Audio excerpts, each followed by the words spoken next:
दुनिया के इतिहास में कई महान योद्धा हुए। कुछ युद्ध जीत गए, कुछ इतिहास बन गए। लेकिन महाभारत का एक ऐसा योद्धा भी था जिसे आज तक मृत्यु भी छू नहीं पाई।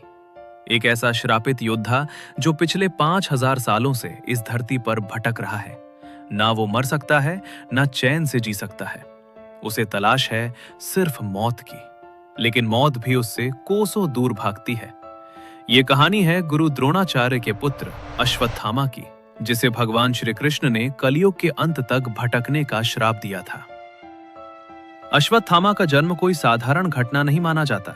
कहा जाता है कि गुरु द्रोणाचार्य ने भगवान महादेव की कठोर तपस्या की थी ताकि उन्हें एक ऐसा पुत्र प्राप्त हो जो अद्भुत शक्ति और पराक्रम का स्वामी हो।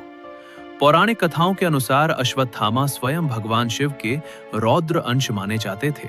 जन्म के समय ही उनके माथे पर एक दिव्य मणि थी। वो मणि उन्हें भूख, प्यास, रोग और भय से बचाती थी।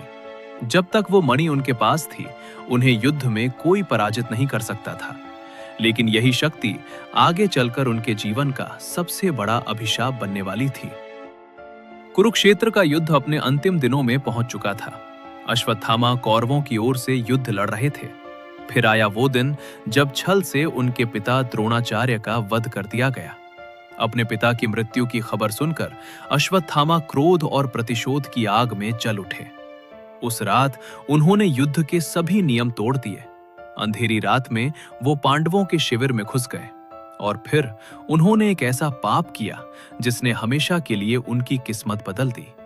उन्होंने सोते हुए द्रौपदी के 5 पुत्रों का वध कर दिया, उन्हें पांडव समझकर। जब सुबह यह सच सामने आया तो पूरा कुरुक्षेत्र स्तब्ध रह गया। अपने अपराध के बाद भी अश्वत्थामा का क्रोध शांत नहीं हुआ। उन्होंने अर्जुन पर ब्रह्मास्त्र चला दिया। अर्जुन ने भी जवाब में ब्रह्मास्त्र का प्रयोग किया। 2 महाशक्तियों के टकराने से पूरी सृष्टि पर विनाश का खतरा मंडराने लगा। ऋषियों ने दोनों योद्धाओं को अपने अस्त्र वापस लेने का आदेश दिया।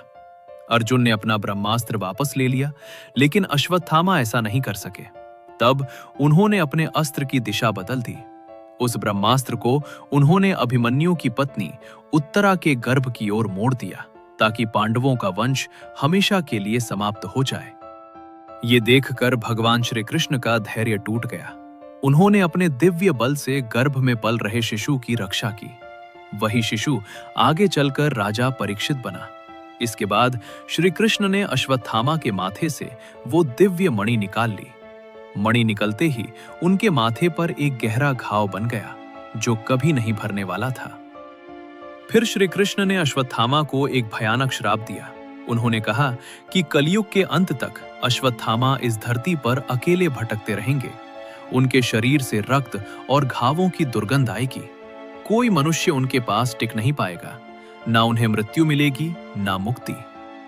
तब से लेकर आज तक भारत के कई हिस्सों में अश्वत्थामा को देखने के दावे किए जाते हैं। मध्य प्रदेश के असीरगढ़ किले के बारे में कहा जाता है कि वहां आज भी एक रहस्यमय व्यक्ति हर सुबह शिव मंदिर में पूजा करने आता है। लोग कहते हैं उसके माथे पर एक गहरा घाव होता है जो कभी नहीं भरता। लेकिन सबसे बड़ा सवाल आज भी वही है, क्या अश्वत्थामा सच में आज भी जीवित हैं? क्या वो आज भी अपने पापों का बोझ उठाकर भटक रहे हैं? पौराणिक मान्यताओं के अनुसार कलयुग के अंत में भगवान विष्णु के कल्कि अवतार के साथ अश्वत्थामा एक बार फिर प्रकट होंगे।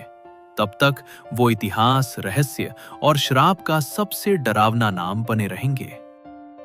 अगर आपको ये रहस्यमयी कहानी पसंद आई हो तो वीडियो को लाइक करें और कमेंट में बताइए, क्या आप मानते हैं कि अश्वत्थामा आज भी जीवित हैं?